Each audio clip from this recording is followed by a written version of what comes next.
नमस्कार, बहुत स्वागत है आप सभी का। आप देख रहे हैं राजपथ और आपके साथ मैं हूं अमृता। और चलिए पंजाब से फिर से रुख यूपी का कर लेते हैं। अतीक अहमद की बात करेंगे जो खौफजदा है। अतीक अहमद और अशरफ दोनों ही इस वक्त खौफ के साए में हैं, क्योंकि उमेश पाल हत्याकांड के बाद अब पांचों शूटर्स के सर्च ऑपरेशन को यूपी के लिए जो है सुपर कॉप लीड कर रहे हैं। और ये सुपर कॉप एनकाउंटर स्पेशलिस्ट अनंत देव तिवारी और इन्हीं के साथ अमिताभ यश हैं, जो लगातार सर्च ऑपरेशन चला रहे हैं। और यही वजह है कि अतीक फैमिली पूरी तरह से डरी थी। देखिए रिपोर्ट।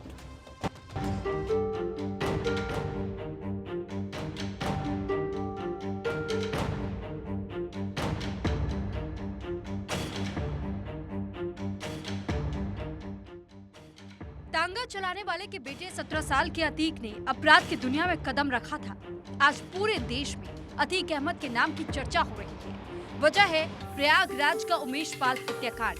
लेकिन अब यूपी सरकार ने अतीक अहमद पर एक्शन का फाइनल प्लान बना लिया है और इसकी जिम्मेदारी दी गई है दो तेज तरार आईपीएस अधिकारियों को। पहला नाम है अमिताभ यश और दूसरा नाम है अनंत देव तिवारी। पहले आपको इन दोनों के बारे में बता देते हैं।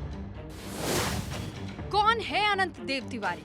1987 बैच के पीपीएस अफसर, 2006 में मिला प्रमोशन, चंबल के बीहड़ में डकैत से लिया लोहा, ददुआ के आतंक का किया, 2008 में ठोकिया को किया ढेर। एनकाउंटर लिस्ट में 100 से ज्यादा अपराधियों के नाम। बिकरू कांड के बाद विवादों में आए। भारत के टॉप सबसे चर्चित आईपीएस में नाम। अपराधियों का यमराज मिला हुआ है नाम। और अब आपको बताते हैं कि अमिताभ यश कौन है, जिनका नाम सुनकर ही अतीक और अशरफ की नींद उड़ गई है। कौन है अमिताभ यश? बिहार के रहने वाले हैं, पिता भी आईपीएस थे। ददुआ ठोकिया के एनकाउंटर टीम को लीड किया। एसटीएफ में एसएसपी रहे अमिताभ। चित्रकूट के आसपास डकैतों का खात्मा किया। मौजूदा वक्त में एडीजी एसटीएफ है यश। खाते में 150 से ज्यादा एनकाउंटर।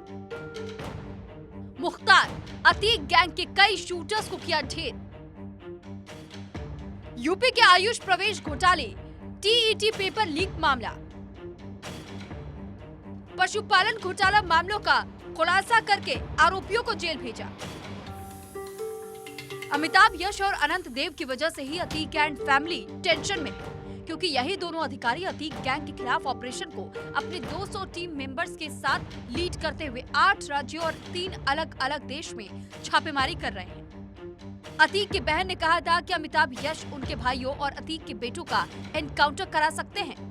अतीक मामले में हर रोज गिरफ्तारी हो रही है। अब हत्याकांड में इस्तेमाल हुई क्रेटा कार के मालिक रुखसार को गिरफ्तार कर लिया गया है।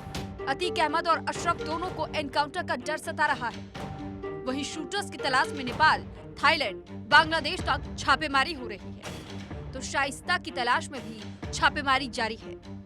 Bureau report, Bharat 24। और चलिए अब राजपथ में बात राज तिलक की कर लेते हैं। 2024 के लोकसभा चुनाव अभी दूर हैं, अभी उनमें वक्त है, लेकिन दोस्ती करने और पुराने दोस्तों से अलग होने का जो सिलसिला है वो शुरू हो चुका है।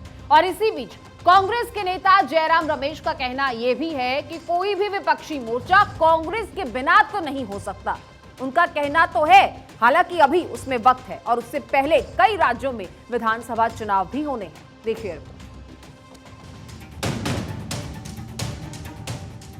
कांग्रेस नेता जयराम रमेश का कहना है कि 2024 में कोई भी विपक्षी मोर्चा कांग्रेस के बिना नहीं बनेगा। आप कितने भी फ्रंट बना लीजिए, उसमें कांग्रेस का होना जरूरी है। दरअसल जयराम रमेश ममता और अखिलेश की मुलाकात को लेकर एक सवाल का जवाब दे रहे थे। जयराम ने कहा कि टीएमसी समाजवादी का मिलना कोई बड़ी बात नहीं है। ऐसे तो लोग मिलते रहते हैं, फ्रंट बनते रहते हैं। 3rd front, 4th front, 5th front बनता रहेगा, पर विपक्ष में कांग्रेस का होना जरूरी है। उन्होंने कहा कि अगर विपक्ष का संगठन बनता है तो उसमें कांग्रेस की भूमिका अहम होगी। कांग्रेस के बिना कोई ऑपोजिशन फ्रंट संभव नहीं। 2024 के चुनावों में भाजपा का मुकाबला करने के लिए कोई विपक्षी मोर्चा कांग्रेस के बिना संभव नहीं। अगर कोई विपक्षी गठबंधन बनता है तो उसमें कांग्रेस की केंद्रीय भूमिका होगी। कांग्रेस नेता जयराम रमेश का दावा, विपक्ष में कांग्रेस का होना जरूरी। विपक्षी मोर्चा कांग्रेस के बिना नहीं होगा। फ्रंट पर बात करना अभी जल्दबाजी। बीजेपी का मुकाबला करने के लिए कांग्रेस जरूरी। पहले कर्नाटक, राजस्थान, मध्य प्रदेश चुनाव है। गठबंधन पर बात वक्त आने पर होगी।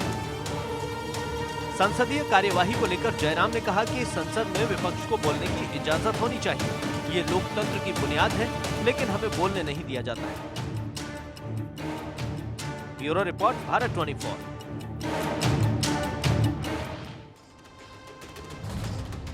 देश की सियासत में राहुल गांधी के शब्दों का कुछ बहुत ज्यादा ही जिक्र हो रहा है और कैम्ब्रिज यूनिवर्सिटी में बोले गए अपने इन्हीं शब्दों पर राहुल गांधी ने सफाई दी है। राहुल गांधी ने कहा है कि उन्होंने सिर्फ लोकतंत्र पर सवाल उठाए थे और ऐसा करना कहीं से भी एंटी नेशनल नहीं हो सकता। देखिए रिपोर्ट।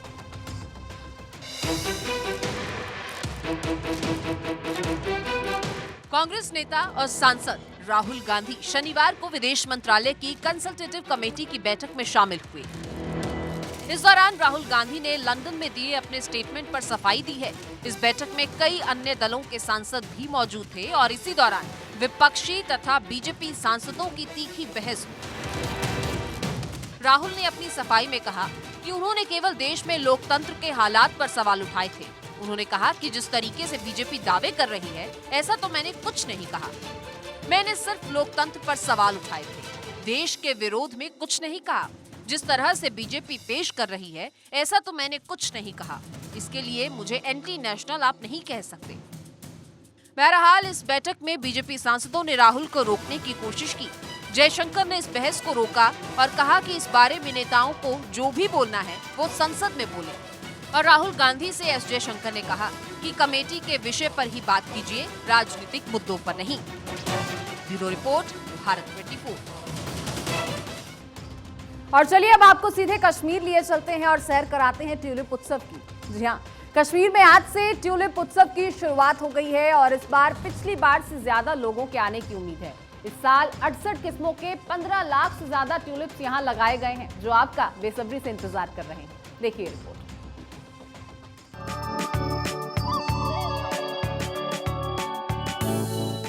अगर आप कश्मीर में घूमने का मन बना रहे हैं तो ये आपके लिए अच्छा समय है। इन दिनों श्रीनगर के रैनावारी इलाके में स्थित बादामवारी बाग रंग बिरंगे नजारे पेश कर रहा है और ट्यूलिप उत्सव की शुरुआत हो चुकी है। श्रीनगर में डल झील के किनारे एशिया का सबसे बड़ा ट्यूलिप गार्डन है और इस गार्डन में रंग बिरंगे फूल खिलने शुरू हो चुके हैं। इसे आम लोगों के लिए खोल भी दिया गया है और आपको बता दें कि इस साल 68 किस्मों के 15 लाख से ज्यादा ट्यूलिप बल्ब लगाए गए हैं। इसके अलावा भी अन्य फूलों की कई किस्में यहाँ पर लगाई गई हैं। निदेशक ने तो कहा है कि यहाँ घूमने आने वाले लोगों के लिए तमाम सुविधाओं का भी ख्याल रखा गया है। यहाँ रेन शेल्टर्स भी लगाए गए हैं ताकि जब मौसम खराब हो तो बारिश से लोग बच सके। पिछले साल यहाँ रिकॉर्ड 3,60,000 के करीब पर्यटक आए थे और इस साल इससे भी ज्यादा पर्यटक आने की उम्मीद है। डल झील के किनारे ट्यूलिप गार्डन लगभग 30 हेक्टेयर में फैला हुआ है। इसे 2007 में खोला गया था और पिछले साल ओपन एयर कैफेटेरिया स्थापित किया गया। श्रीनगर नगर निगम और फ्लोरिकल्चर विभाग ने उम्मीद जताई है कि इस साल भी लाखों की संख्या में पर्यटक इन्हें देखने के लिए पहुंचेंगे। ट्यूलिप गार्डन में जाने का समय आमतौर पर हर सुबह 9 बजे से शाम 7 बजे तक होता है और यह मार्च के मध्य से अप्रैल के अंत तक जनता के लिए खुला रहता है। तो आप भी अगर कश्मीर घूमने का मन बना रहे हैं तो जरा जल्दी कीजिए। Bureau report, Bharat 24।